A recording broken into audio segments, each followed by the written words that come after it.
It's that time of year again.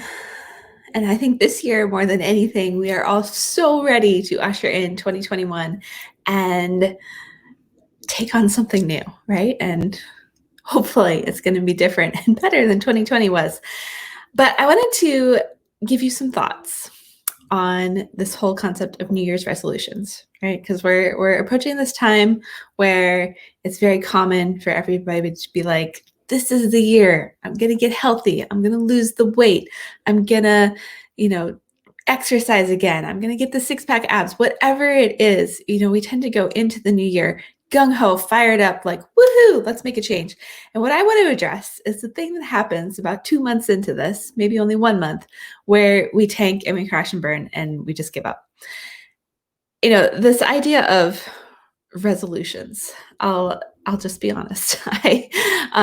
When I originally graduated from chiropractic school and started my practice, I was really into this whole idea of a resolution. And a resolution means basically we're committing to change, right? That's like the non-sexy way of looking at a resolution. And so I was really, gung-ho about this. And I named my first business, my first practice, Resolution Chiropractic, because you can make a commitment to change your health any day of the year. So cheesy. You can laugh at me. That's totally fine. But, there's this thing in there, which is a commitment, a resolution, a change. We're committing to a change. And I've come to really hate the term because, for so many of us, it's like we don't really get there. We don't truly understand what it is to make a commitment to actually change. And so we set these goals, and sometimes they're too big, they're too lofty. I'm going to work out 5 days a week, for an hour, and I haven't been doing anything for the last 6 months, and I'm going to be able to keep this up long term. And so we make these goals or these resolutions, if you will, that are completely unrealistic, unsustainable, and ultimately leave us, right back where we started or even further down the hole and stuck. And so I just want to give you some things to think about with this. As you're thinking about the new year, as you're goal setting, as you're thinking about what you want life to look like in the year 2020, all good things to do, all things that I do and make the time for, whether it's personal life or business or relationship, like there's so many different areas that we can explore this in.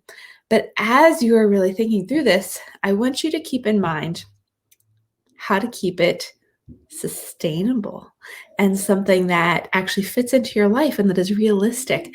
I really hate the term SMART goals, goals that are specific, measurable, attainable, realistic, and timely. There's nothing sexy about it. They're not fun. They tend to be really boring goals. And quite frankly, for me, they don't actually motivate me very well. And so I can set a SMART goal all day long, but it doesn't actually help me pull me forward. And I find that this is true for a lot of people. And on the other side of that, we have this concept by Brendon Burchard, who came up with the idea of dumb goals. He was, had a similar thought to me on the SMART goals, and he came up with dumb goals. And so dumb goals are goals that have a dream, that are uplifting, and that have methods and behaviors that are going to help you get there. And so, when you're setting resolutions, you would think about the dream. And then the resolution is going to be the method or behavior that you need to cultivate in order to actually realize that. And I think where so many of us fail and struggle is we tend to have this end game, right? The picture at the end of the journey. And what we fail to do is recognize that the journey to get there, it's actually what it's about. It's not about the end game. It's about the journey that we have to go on to get to where we want to be. And in order to do that, we have to, go through the growing pains and the stuff, the hard part of making changes and making changes that last and being committed and finding that drive within us to actually get to the place where we want to be. But it's about who we become when we get there, right? It's not just about the six-pack abs or finally losing the weight or any of that. You actually have to go on a transformational journey where you are going to become someone different from who you are right now when you actually achieve that. So with all that in mind, I want to share my own acronym for goal setting, which I came up with about 2 years ago now, I think, because I was frustrated with SMART goals and even dumb goals. Methods and behaviors just aren't fun for me. And, I was thinking about it from a female perspective, because even with those things, we can still set, and I'm not trying to discourage you from having lofty goals in the new year or having like a big dream or a big passion, purpose, like thing that you are living towards. We absolutely need that, 100% positively needed. But what we have to do, especially as women, where we're trying to balance all the things, the kids and we just got a puppy. And I'm like, why did I do this? He's cute and adorable and he's going to be great. But, we have to balance all the stuff, right, that we have going on. And then when we try to make a change in something new, it's not just about us anymore. It's about our family and our career and all these things that we have to bring alongside with this process. And so with that, I created my own acronym that I call SLIM goals. And so what SLIM goals are, they have nothing to do with becoming slim, but they are goals that are sustainable, that are life-giving, that are intentional, and that are mindful. And so what these do is, the key is it's something that you can continue long term. So it might be a baby step in the direction that you want to go and succeed in this year. And that baby step is going to start cultivating you to be, who you need to be in order to take the next step and the next step. And so we want to make these things that are, things that you can actually achieve and stick to in the new year, and not that you peter out after a week or a month of going to the gym 5 days a week. You suddenly are like, realize this is not sustainable and I can't keep it up. And what do we do when we do that? We, blame ourselves, feel like a failure. We give up, we throw in the towel, we decide it's all or nothing.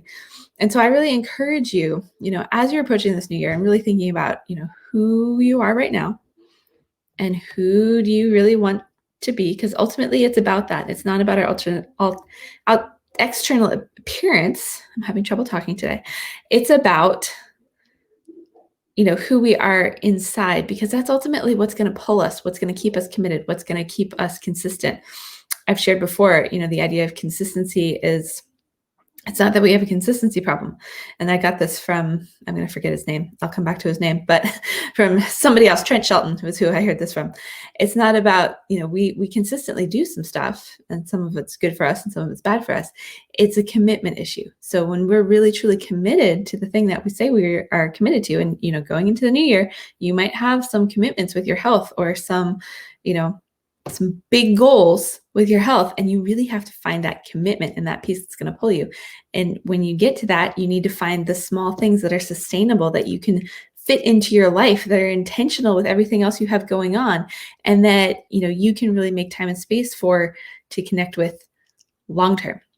Because you're not going to make massive change in the first 2 months of the year. It has to be a year-long process, right? And so I really want to challenge you as we go into this and this year to take this on in the direction of, how do I make sustainable change? And so whether you're watching this as a video or listening on the podcast, I would like to know. You can comment below this video. You can email me, Dr. Alex at emergentwomenih.com. I have a new email address in the new year. That'll be in the show notes of the podcast. But, I want to know, what are your sustainable long-term goals for this year? What are the little baby steps that you can take? Like, you can tell me the big vision. I would love to know what that is. That's awesome. But what are the little steps that, take into account the rest of your life that you're actually going to be able to carry out and continue for the whole year, that are going to help get you there? And I think you'll find, you'll be a lot more consistent with whatever goals you set, and they'll be more, I don't want to say more realistic, because I hate that term. Like, we have goals, we have places we want to go, but we have to slow down long enough to look at the journey and be okay with where we're at, and then take the next step. Every day it's about taking the next step forward. I'm coaching women I work with on this all the time. They want to beat themselves up if they slip up or to have a setback of any kind. We're not starting over from square one when you're just taking the next step each day. So I hope this serves you going into our new year. It's here. 2021 is coming at the time I'm recording this. And, I would like to know, what are your SLIM goals, and how are you going to approach this new year in a way that you don't follow with the rest of the crowd? I'm all about not being one of the rest of the herd, right? And take on some changes that you can really truly do and maintain long-term. That's what this is all about. Changing your lifestyle, changing your life, changing your health through lifestyle medicine, which is what I do and talk about all the time, is about being able to take those baby steps. And if you are somebody who feel like you need some help or direction with this, I'm going to put a link in here. Book a call with me. It's free. We talk for 15 minutes maybe 20 minutes, and just get clear on what is the direction you're trying to go. Where are you right now? What support do you need? What things do you need to bring into your life that's going to help you actually get there? That's what integrative medicine is all about. That's what, coaching is all about, is getting you stabilized in this direction, having the accountability, having the push, having that extra thing that's going to help you achieve what it is that you really actually want to achieve.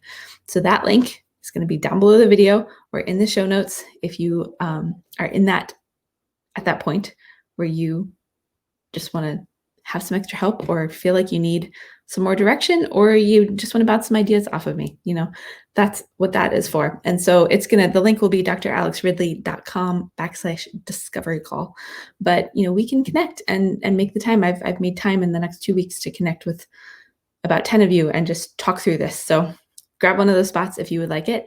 And remember, new year. I hate the term new year, new you, but like new year, we have some new stuff, some new motivation, some new excitement. So take advantage of that and take advantage of it in a way that will maintain and sustain you through the entire year rather than just through the first 2 months. So again, hopefully this helps and serves you. Book a call if you want to talk through this stuff, and we will talk to you guys next week. Bye, everybody.